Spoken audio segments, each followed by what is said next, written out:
প্রিয় শ্রোতা বন্ধুরা, বেঙ্গলি অডিও স্টোরি মঞ্চে আপনাদের সকলকে স্বাগতম। আজকে আমি ঐতিহাসিক ঘটনা অবলম্বনে রচিত দিগ্বিজয়ী বীর আলেকজান্ডার ভারতবর্ষে এসে ভারতীয় সন্ন্যাসীদের সম্পর্কে যে সম্যক ধারণা হয়েছিল সেই সম্পর্কিত একটি গল্প তারাশঙ্কর বন্দ্যোপাধ্যায় তার লেখনীতে তুলে ধরেছেন। আপনাদের কাছে অনুরোধ, গল্পটা সম্পূর্ণ শুনবেন দয়া করে। গল্পের নাম দিগ্বিজয়ী ও নগ্ন সন্ন্যাসী, লিখেছেন তারাশঙ্কর বন্দ্যোপাধ্যায়। শুরু করছি গল্প দিগ্বিজয়ী ও নগ্ন সন্ন্যাসী। আজ থেকে 2300 বছর আগেকার কথা, খ্রিস্টপূর্ব 326 সালের ঘটনা। গ্রিক বীর আলেকজান্ডার এসেছিলেন দিগ্বিজয়ের পথে ভারতবর্ষের উত্তর পশ্চিম সীমান্তে। ম্যাসেডোনিয়া থেকে পারস্য জয় করে উপনীত হলেন তিনি কাবুল নদীর উত্তরে। তারপর অম্বকদের দেশ অতিক্রম করে গান্ধার রাজ্যের প্রান্ত বা সীমান্ত ভূমি এসে উপস্থিত হলেন। গান্ধার রাজ্য মহাভারতের মহারানী গান্ধারীর পিতৃভূমি। এই গান্ধার রাজ্যের মধ্যে সিন্ধু নদের পূর্বতটে অবস্থিত তক্ষশিলার এক তপবনে বা আশ্রমে বসে নাকি বেদব্যাস রচিত মহাভারত সর্বপ্রথম পঠিত হয়েছিল। মহাভারতের আদি পর্বে তক্ষশিলা নামেরও উল্লেখ আছে।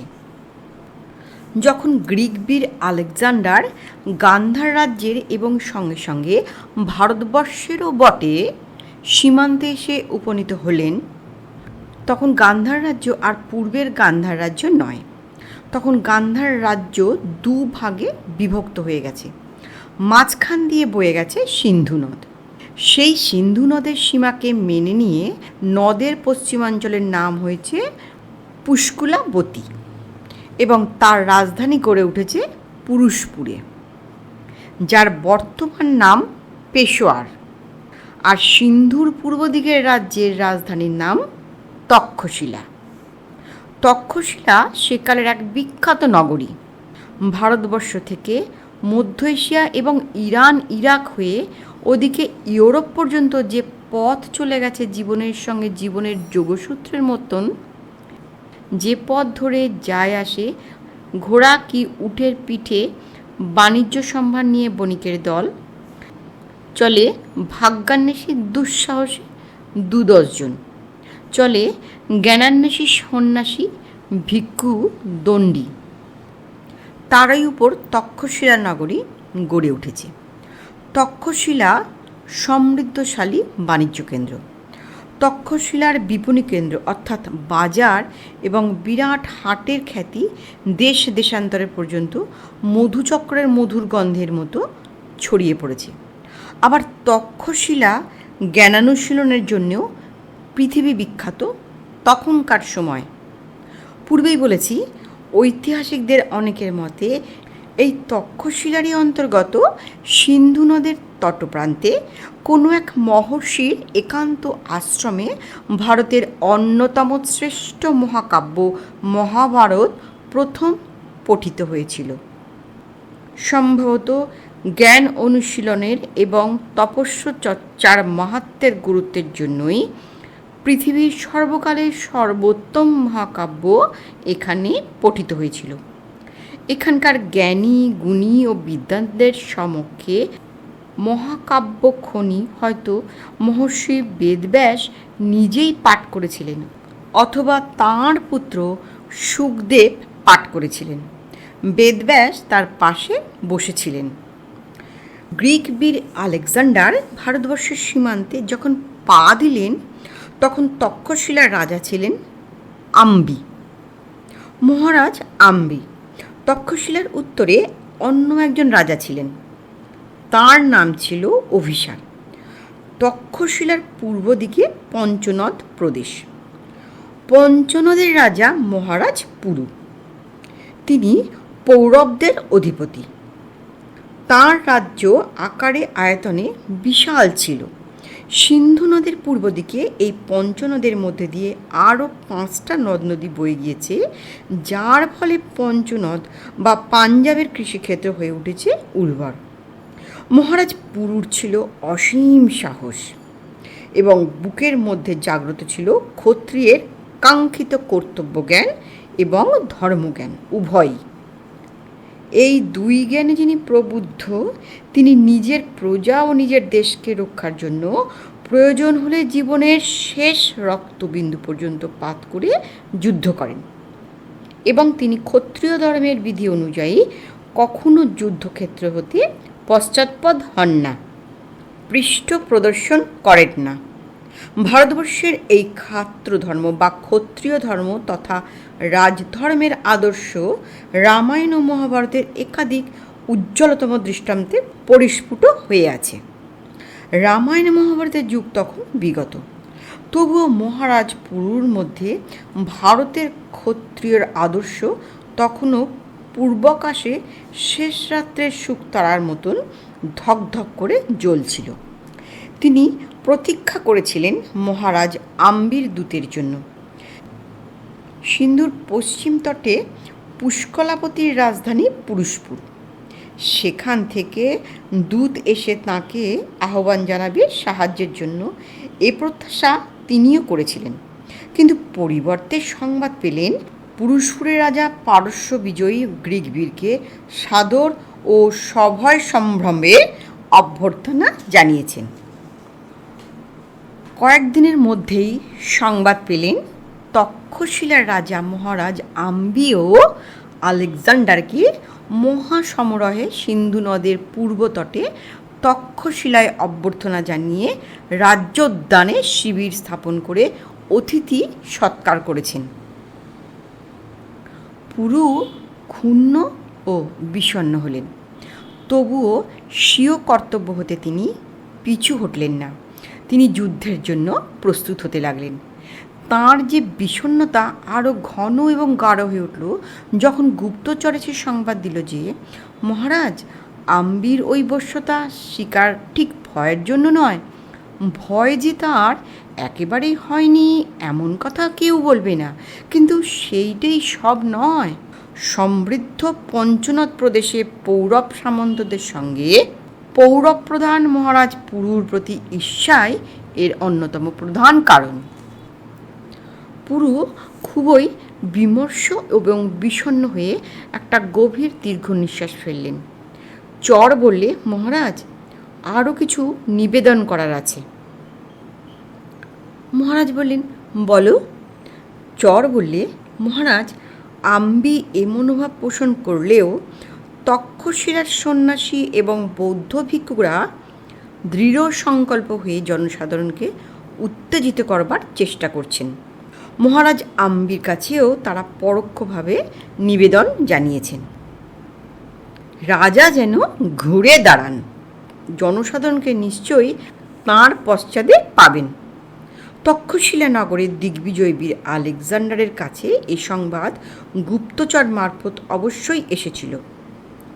আলেকজান্ডার বীরত্বের অভিমানে প্রচণ্ড অভিমানী ছিলেন, কিন্তু তিনি শক্তির অহংকারের যুদ্ধনীতিকে কখনোই অবজ্ঞা বা অবহেলা করতেন না। তাঁর মতে পিছনে শত্রু রেখে সম্মুখে অগ্রসর হওয়ার মতো বিপদ আর নেই। যখন সম্মুখের শত্রুকে আক্রমণ করতে অগ্রসর হবে গ্রীক সৈন্য, তখন পিছন দিক থেকে পরাজিত শত্রু উঠে দাঁড়িয়ে সমস্ত শক্তি দিয়ে আক্রমণ করলে পরাজয় না, মৃত্যু অনিবার্য হয়ে ওঠে। দুদিক থেকে তীর এসে বেঁধে বুকে এবং পিঠেও, তার ওপর সমস্ত দেশটাই অপরিচিত। এখানকার মাটি মানুষ দুটিকেই তিনি চেনেন না, তবে খ্যাতি অবশ্যই শুনেছেন ভারতবর্ষের যোদ্ধাদের এবং তার থেকেও বেশি শুনেছেন ভারতবর্ষের জ্ঞানের। গ্রীসের জ্ঞান সমগ্র ইউরোপের শ্বেতকায় জাতিদের মধ্যে শ্রেষ্ঠ, এ সত্য মেনে নিয়েছে ইউরোপ, কিন্তু ভারতবর্ষের জ্ঞান ও তপস্যার খ্যাতি নাকি বিস্ময়কর। আলেকজান্ডার মহারাজ আম্বিকে ডেকে তাঁকে প্রশ্ন করলেন, মহারাজ আম্বি, শুনছি আপনি আমার সঙ্গে বন্ধুত্ব স্থাপন করে আপনার রাজ্যে আহ্বান করেছেন বলে আপনার প্রজারা অসন্তুষ্ট ও ক্ষুব্ধ। একথা কি সত্য? আম্বি একটু চুপ করে থেকে স্বীকার করলেন একথা এবং বললেন, মহামান্য সম্রাট, তবে অসন্তোষ সর্বসাধারণের নয়, কতিপয়ের বা একটি বিশেষ শ্রেণীর। তারা কারা? কোন শ্রেণী? এরা সন্ন্যাসী, ব্রাহ্মণ, বৌদ্ধ পণ্ডিত শ্রেণী এতে ক্ষুব্ধ হয়েছে এবং তারাই এইভাবে জনসাধারণকে উত্তেজিত করছেন। আমাকেও তারা কি করেছেন? আপনার কোনো অনিষ্ট করেছেন? অনিষ্ট করেননি, উত্তেজিত করতে চাইছেন। নিত্যই প্রভাতে আমি একখানা করে লিপি পেয়ে থাকি, তাতে লেখা থাকে, উত্তিষ্ঠত জাগ্রত প্রাপ্য বরান নিবোধত। আরও একটি ছত্রে লেখা থাকে, স্বধর্মে নিধনং শ্রেয়, পরধর্ম ভয়াবহ। শ্লোক দুটির অর্থ তিনি আলেকজান্ডারকে বুঝিয়ে বললেন। তার মর্মগত ভাব উপলব্ধি করে গ্রিক বীর কিছুক্ষণ চুপ করে রইলেন। তারপর বললেন, মহারাজ, এদেরকে পশ্চাতে মুক্ত বা অদমিত অবস্থায় রেখে তো আমি অগ্রসর হতে পারি নে। রাজনীতি এবং যুদ্ধনীতি অনুসারে নিষিদ্ধ এমন কাজ। সুতরাং হয় এদের দমন করতে হয়, নয় আমাকে ফিরে যেতে হয়। কিন্তু আমি তো ফিরে যাব না। ফিরে গেলে আপনিও বিপন্ন হবেন, কারণ আমার সঙ্গে বন্ধুত্ব স্থাপনের জন্য আপনার রাজ্যের প্রজারা বিদ্রোহী হবে এবং অন্যান্য রাজারা আপনাকে শাস্তি দিতে চাইবে, নয় কি? হ্যাঁ সম্রাট। তাহলে আপনি দয়া করে আমাকে সাহায্য করুন, যাতে এই দলের যারা উদ্যোক্তা, পরামর্শদাতা, যারা বৃক্ষের মূলের মতো অন্তরালে অবস্থান করছেন, তাঁদের বন্দি করতে পারি। মহারাজ, বুদ্ধিমান পণ্ডিত ব্যক্তি জাতির অলঙ্কার স্বরূপ, কিন্তু যে বুদ্ধি বক্র এবং হিংস্র তা বিষাক্ত কাঁটার মতনই মারাত্মক। তাকে উচ্ছেদ করাই উচিত। ঠিক এই সময় খবর এলো, একদল নাগরিক বিদ্রোহী হয়ে গ্রিক শিবির আক্রমণ করেছিল। অবশ্য তাদের দমন করা হয়েছে, হত্যাও করা হয়েছে, কিন্তু আশঙ্কা হচ্ছে বিদ্রোহ ব্যাপক হয়ে উঠবে। 10 জন সন্ন্যাসীকে অপরাধী বলে ধরে নিয়ে এলো মহারাজ আম্বির লোকেরা। তাদের সঙ্গে গ্রিক সৈন্যরাও ছিল সাহায্য করবার জন্য। বিচিত্র চরিত্র আলেকজান্ডারের। তিনি তাদের দিকে তাকিয়ে অনেকক্ষণ দেখলেন। এরাই ভারতবর্ষের জ্ঞানের ধারক এবং বাহক। কিছুক্ষণ দেখে বললেন, আপনারা আমার বিরুদ্ধে জনসাধারণকে উত্তেজিত করেছেন, আমার বাহিনীর ক্ষতি করতে চেষ্টা করেছেন। আমি আপনাদের 10 জনকেই প্রাণদণ্ডে দণ্ডিত করলাম। সন্ন্যাসীরা হাসলেন। আলেকজান্ডার বললেন, হাসছেন? আচ্ছা, এই প্রাণদণ্ড একে একে হবে, একসঙ্গে নয়, পৃথকভাবেও নয়। একজনের মস্তক দ্বিখণ্ডিত হবে, অন্যেরা দাঁড়িয়ে তা দেখবেন।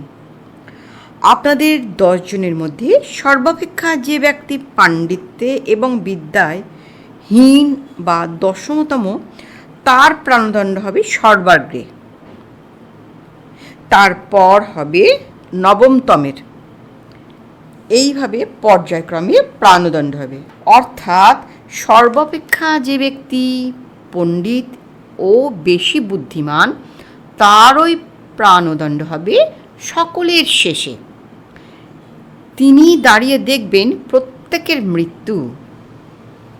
সর্বাপেক্ষা অধিকক্ষণ এবং সবথেকে গাঢ় আতঙ্কিত যন্ত্রণা ভোগ করতে হবে তাঁকেই। সন্ন্যাসীরা আবার হাসলেন, কিন্তু সে হাসি নিঃশব্দ। একজন সম্ভ্রমের আচ্ছাদন দিয়ে কৌতুক ভরে প্রশ্ন করেন, এই মূর্খতার পর্যায় বিচার করবে কে গ্রিকবীর? এবং বিচারই বা হবে কোন সূত্র ধরে? আলেকজান্ডার বললেন, আমি আপনাদের প্রত্যেককে একটি করে প্রশ্ন করব, অবশ্য ভিন্ন ভিন্ন প্রশ্ন। সেই প্রশ্নের উত্তর বিচার করে নির্ধারিত হবে কে সর্বাপেক্ষা বুদ্ধিমান। হ্যাঁ, বিচার করবে কে? আপনি তো না, বিচারক একজন স্বতন্ত্র থাকবেন।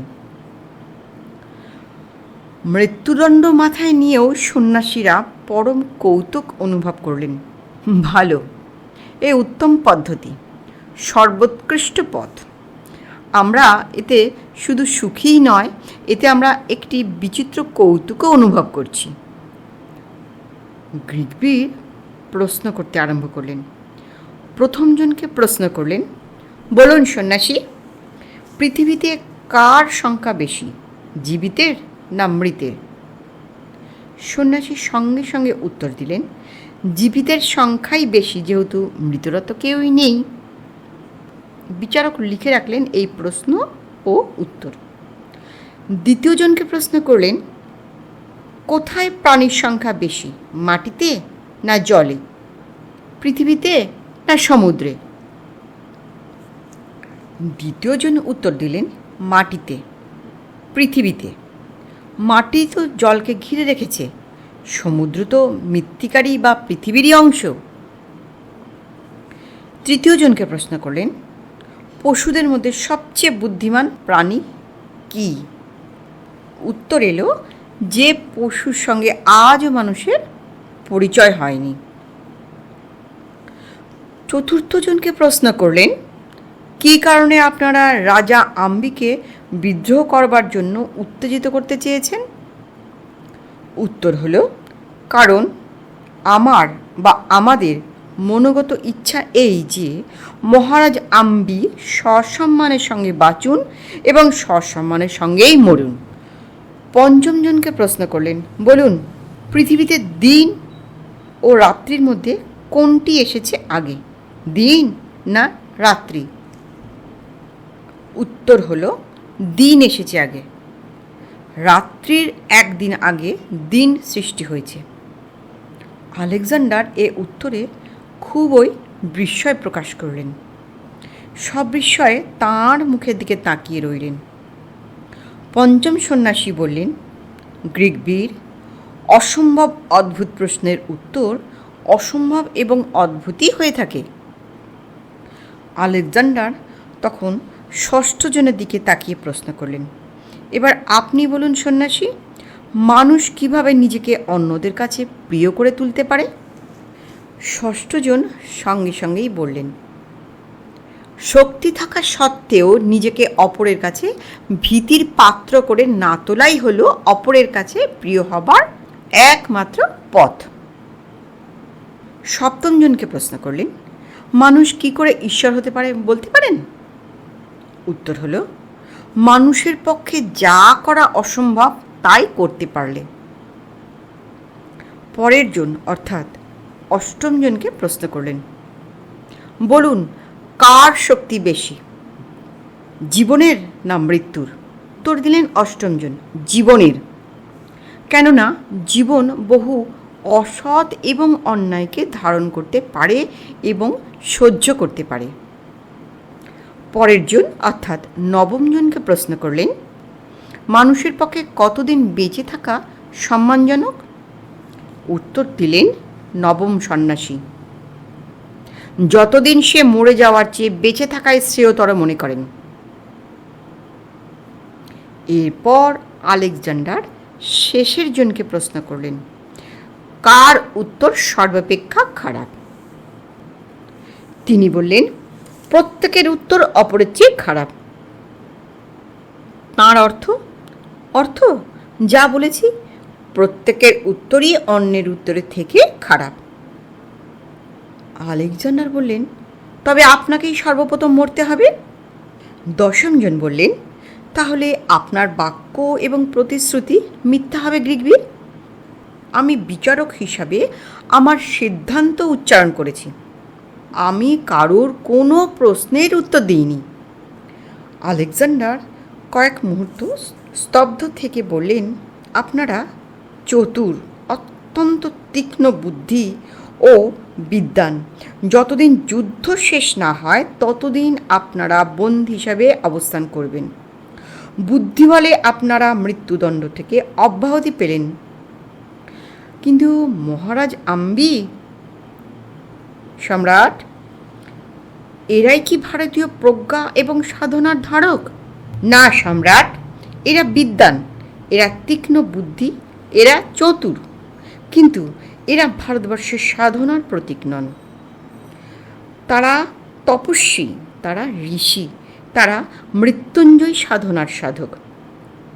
তেমন সাধক কি আজও আছেন মহারাজ? হ্যাঁ আছেন, আছেন বই কি। কিন্তু কিন্তু কি মহারাজ? সাম্রাজ্যের সকল ঐশ্বর্য তাঁর বৈরাগের কাছে ম্লান হয়ে যায়। বিশ্বজয়ী বীর্য এবং রণপাণ্ডিত্য তাঁর কাছে তুচ্ছ। মহাপরাক্রমশালী বিশাল সৈন্যবাহিনী তার সামনে সংকুচিত হয়ে নতমস্তক হয়। তিনি দেহের মধ্যে বাস করেও দেহের প্রতি মমতামুক্ত। আনন্দং ব্রহ্মণ বিদ্যানং ন বিভেতি কদাচন। উপনিষদের এই বাক্য তার মধ্যে সার্থক। তিনি তো কারুর ভয়ে ভীত নন, কারুর আজ্ঞাবহ নন। তিনি কি আসবেন? শক্তির দম্ভে মহাদর্পী আলেকজান্ডার। তিনি সবিস্ময়ে বললেন, আসবেন না? কেন কেন? আমি তাকে সসম্মানে আহ্বান করব। তবু তিনি কেন আসবেন না? তাতেও না এলে আমি তাকে আসতে বাধ্য করব, এবং তাতে আমার নিশ্চয়ই কোনো অন্যায় হবে না। এই বলে তিনি তার মন্ত্রী ও পরিষদ মন্ডলের মধ্যে থেকে একজন গ্রিক দার্শনিককে ডেকে সন্ন্যাসীর কাছে যেতে বললেন তাকে সসম্মানে আহ্বান জানাবেন। বলবে, দেবতাদের রাজা জিয়াসের পুত্র, সমগ্র মানবজাতির মধ্যে শ্রেষ্ঠ আমি, সম্রাট আলেকজান্ডার, তাকে আহ্বান করেছি। তাকে আমি দেখতে চাই, তাকে আমি পুরস্কার দিতে চাই। কিন্তু যদি তিনি আহ্বান উপেক্ষা করেন, আমার আদেশ লঙ্ঘন করেন, তবে আমার সৈন্যরা গিয়ে তাঁর শিরচ্ছেদ করে নিয়ে আসবে। আমি তার ছিন্ন মুণ্ড দেখেই তাকে আমার দেখবার ইচ্ছা পূর্ণ করব। সম্রাট আলেকজান্ডারের ইচ্ছা কখনোই অপূর্ণ থাকে না। গ্রিক আমর্ত দার্শনিকটি রাজার আম্বির লোকের সঙ্গে তক্ষশিলার প্রান্তদেশে পাহাড়ের পাদদেশের বনের মধ্যে গিয়ে দেখলেন গাছের পাতায় বিছানা পেতে এক বিরাট আকার সন্ন্যাসী শুয়ে আছেন। তার সর্বাঙ্গের মধ্যে কোথাও এক টুকরো পাতা বা বাকল বা কাপড়ের কোনো আবরণ নেই। তাঁর শীত নেই, গ্রীষ্ম নেই, সংকোচ নেই, লজ্জা নেই। আনন্দে মগ্ন বিরাট এক শিশুর মতো তিনি এই পত্রসজ্জায় শুয়ে রয়েছেন। ভারতীয় পুরাণে আছে, নারদ পৃথিবীতে আসতেন মধ্যে মধ্যে। দেখতেন পথের ধারে একজন ঋষি গাছের পাতায় একটা সামান্য আচ্ছাদন রচনা করে তাই মাথায় নিয়ে বসে আছেন। বারবার একইভাবে বসে থাকতে দেখে তাকে তিনি জিজ্ঞাসা করেছিলেন, ঋষি, আপনি পাতার একটি সামান্য আচ্ছাদন মাথায় দিয়ে একইভাবে একই স্থানে বসে আছেন কেন? ঋষি হেসে বলেছিলেন, দেখুন মহর্ষি, আমার পরমায়ু শতবর্ষ বা সহস্রবর্ষ কি তার থেকেও বেশি হতে পারে, কিন্তু অনন্তকালের মধ্যে সে কতটুকু? সেই অল্পকালের জন্য কুটির বা ঘর এসব করে কেন দুর্ভোগ বৃদ্ধি করব, সময়ের অপব্যবহার করব? আজ এই দর্শন মানুষের কাছে ভালো লাগবে না, কিন্তু একদিন মানুষের কাছে এই দর্শনই ছিল শ্রেষ্ঠ দর্শন। অনন্তের সঙ্গে যোগ, অসীমের সঙ্গে যোগ। এই কিছুকাল আগেও মহর্ষি রমণ ছিলেন আমাদের মধ্যে। তিনি এক পাহাড়ের ওপর বসে অনন্তের দিকে তাকিয়ে সারাটা জীবন কাটিয়ে গেলেন মৌন তপস্যার মধ্যে। এই সাধুরও সেই তপস্যাই ছিল। ওই পাহাড়ের প্রান্তদেশে অরণ্যানের মধ্যে পাতায় শয্যায় শুয়ে অনন্তের ধ্যানে মগ্ন থাকতেন তিনি। সাধুর নাম ছিল দন্দামিশ। গ্রিক দার্শনে গিয়ে তাকে অভিবাদন জানিয়ে তার প্রভুর উপদেশ মতন প্রথমে তার সঙ্গে শাস্ত্রালোচনা করে বুঝতে চেষ্টা করলেন লোকটির জ্ঞানের গভীরতা কত। সে আলোচনায় তার আর বিস্ময়ের অবধি রইল না। গ্রিক দার্শনিক পিথাগোরাস, সক্রেটিস, ডায়োগনিসদের মতের সঙ্গে কি আশ্চর্য সাদৃশ্য! অথচ একই সঙ্গে তিনি বিচিত্রভাবে স্বতন্ত্র এবং গভীরতায় সমুদ্রের গভীরতম স্থানের মতোই গাঢ় নীল এবং প্রশান্ত। আমর্ত্যটি তখন তাকে অভিবাদন করে বললেন, হে ব্রহ্মর্ষি, হে জ্ঞানী শ্রেষ্ঠ, পৃথিবীতে সমস্ত মানুষের যিনি সম্রাট এবং যিনি মানবী মাতার গর্ভে দেবতাদের সম্রাট জিয়াসের পুত্র, তাঁর নাম সম্রাট আলেকজান্ডার।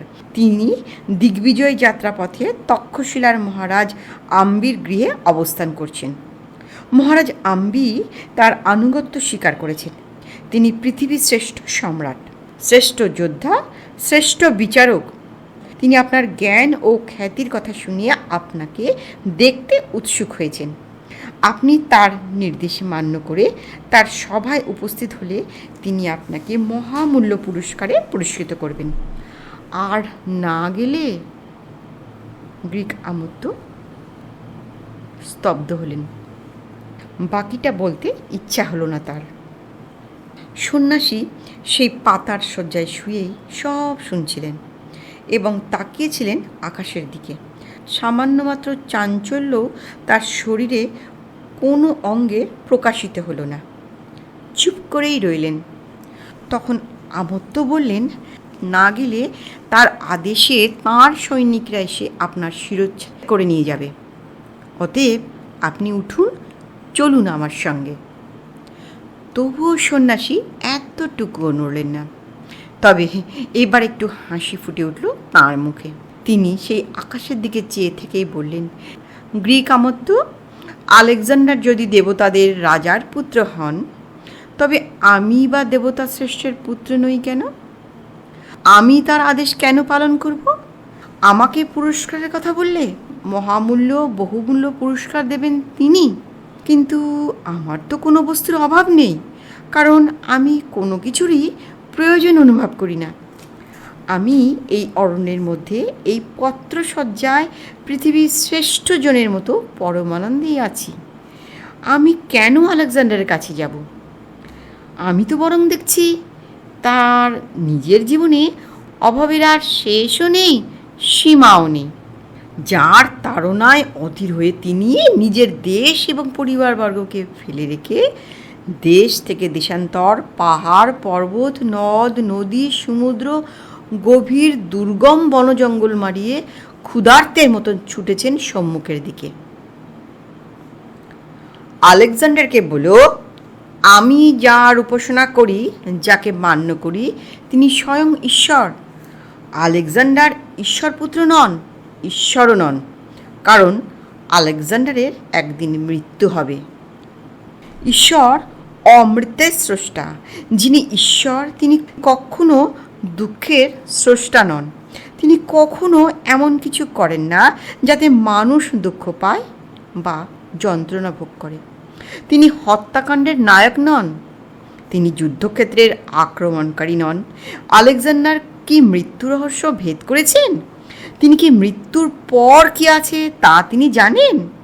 আলেকজান্ডার আমাকে শিরচ্ছেদের ভয় দেখিয়েছেন, কিন্তু আমার এই মাথা বা আমার এই দেহই তো শুধু আমি নই।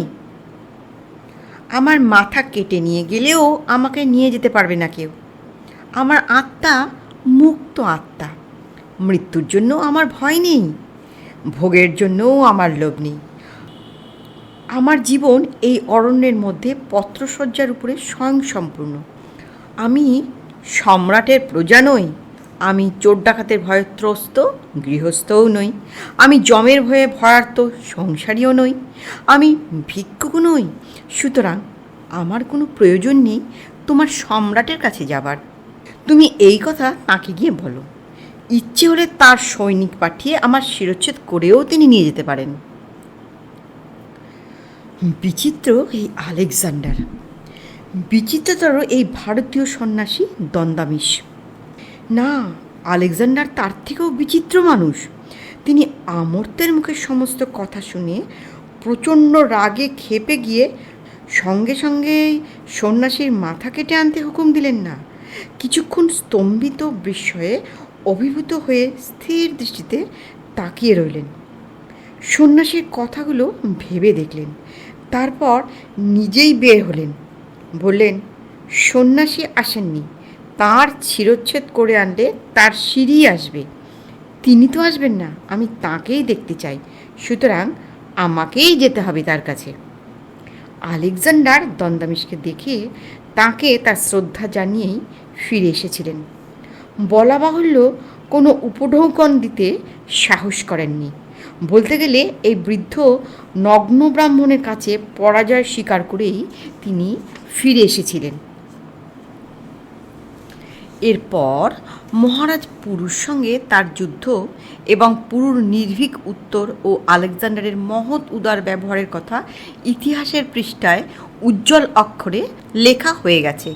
আলেকজান্ডার প্রশ্ন করেছিলেন, আমার কাছে এখন কী আচরণ প্রত্যাশা করেন মহারাজ পুরু? পরাজিত পুরু নির্ভয়ে বলেছিলেন, রাজার প্রতি রাজার মতো। আলেকজান্ডার তাই করেছিলেন। তারপর ক্লান্ত সৈন্যবাহিনী আর সম্মুখে অগ্রসর হতে চায়নি বলে তিনি গ্রীসের দিকে ফিরে গিয়েছিলেন। যাবার সময় দন্দামিশের মতোই একজন তপস্বী সন্ন্যাসীকে তাঁর সঙ্গে গ্রীসে নিয়ে যাচ্ছিলেন। তিনি তার প্রস্তাবে স্নেহবশেই সম্মত হয়েছিলেন। তার নাম ছিল কালানস। তার মধ্যেও তিনি এক বিচিত্র বিস্ময়কর মানবাত্মাকে দর্শন করেছিলেন। গ্রীসের পথে তখন তার বাহিনী চলেছে। বৃদ্ধ কালানাসকে নিয়ে চলেছেন পরম যত্নে শিবিকা অর্থাৎ ডুলিতে করে। হঠাৎ একদিন কালানাস অসুস্থ হলেন। কয়েকদিন পর একদিন তিনি বললেন, আলেকজান্ডার। আলেকজান্ডার বললেন, মহর্ষি বলুন। আমার আর ম্যাসিডন যাওয়া হলো না। কেন মহর্ষি? কারণ আমার এই রোগ মৃত্যু রোগ, পথেই আমার মৃত্যু হবে। তাই তোমার কাছে আমার প্রার্থনা আছে একটা। বলুন, কি প্রার্থনা? কালানাস বললেন, তুমি আমার জন্য চিতাসজ্জা করবার আদেশ দাও। আমি দেহত্যাগ করব। রোগে হতচেতন হয়ে পশুর মতন ক্লেদাক্ত দেহে বারবার আক্ষেপ প্রকাশ করতে করতে আমি মরতে চাই না। আমি চিতায় বসব, ধ্যানে নিযুক্ত হব, তোমরা তাতে অগ্নিসংযোগ করবে। আলেকজান্ডারের বিস্ময়ের অবধি রইল না। অবাক হয়ে ভারতবর্ষের তপস্বী সন্ন্যাসীর মুখের দিকে তাকিয়ে রইলেন। কালানাসের রোগশীর্ণ ক্লান্ত মুখে সে এক আশ্চর্য মহিমা। আলেকজান্ডার অবাক হয়ে তাকিয়ে রইলেন। মনে মনে সম্ভবত প্রণতি জানিয়ে নতি স্বীকার করেছিলেন। কালানস চিতারোহণ করেই রোগজীর্ণ দেহকে অগ্নিমুখে সমর্পণ করে মুক্ত হয়েছিলেন। কে সে চিতায় অগ্নিসংযোগ করেছিল বলতে পারি না, ইতিহাসে সে তথ্য পাওয়া যায় না। নিজেই আলেকজান্ডার করেছিলেন কি?